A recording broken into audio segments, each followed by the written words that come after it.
They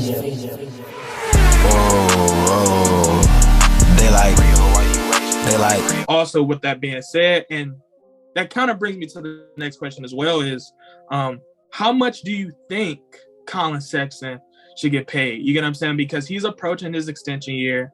Like I said before, we're still in the process of rebuilding and developing our roster. So I don't know when Collin's going to get paid, but how much do you think Collin Sexton is truly worth in today's NBA? Yes, and confusing question because you're lagging a bit. Oh, there we go. Yeah, so that's kind of a confusing question depending on how this season goes. And to be honest, because I view this season as more as if a Knicks season, kind of how the last year the Knicks did.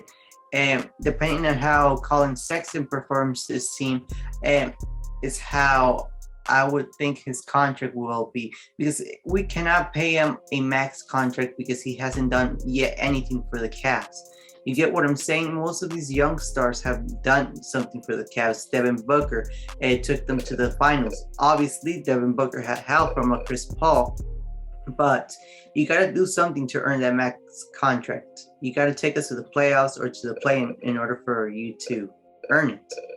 Now, no shame on Collin Sexton. He's a very great scorer, but his IQ, his passing IQ is something that he needs to work on, and also his leadership. And I agree with that 100%. I think one thing that you touched on was that we can't be paying Collin Sexton who hasn't necessarily proven anything yet, right? And there's no knock on him, but like you said before, when you're in a situation like the Cavs, rebuilding, developing, trying to get into that playoff, right?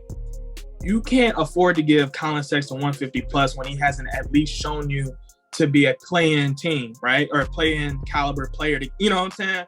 So it's kind of hard for us to really do that, right? So could you re-say the number again? I don't know if you said that or not, where... No, I didn't say a number, but I have something that maybe you said in one of your videos. It's just that we're a rebuilding team, and most of these players, obviously, Collin Sexton is going to have the best season this year because he wants that max contract.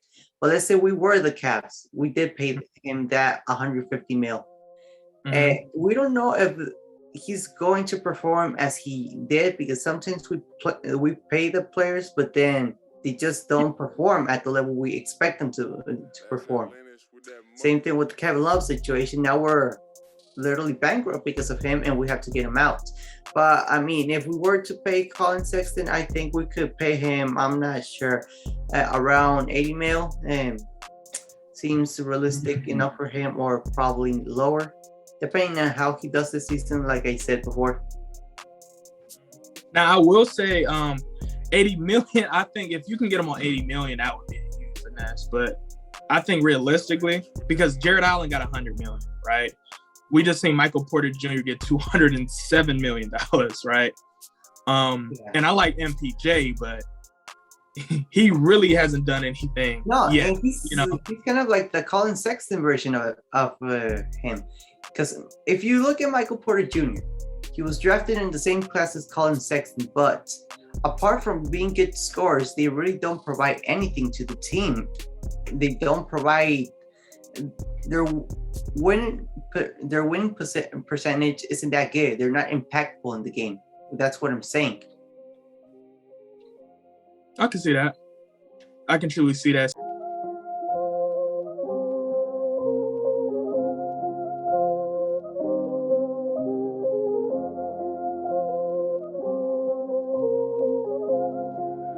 That's that Lennox with that money.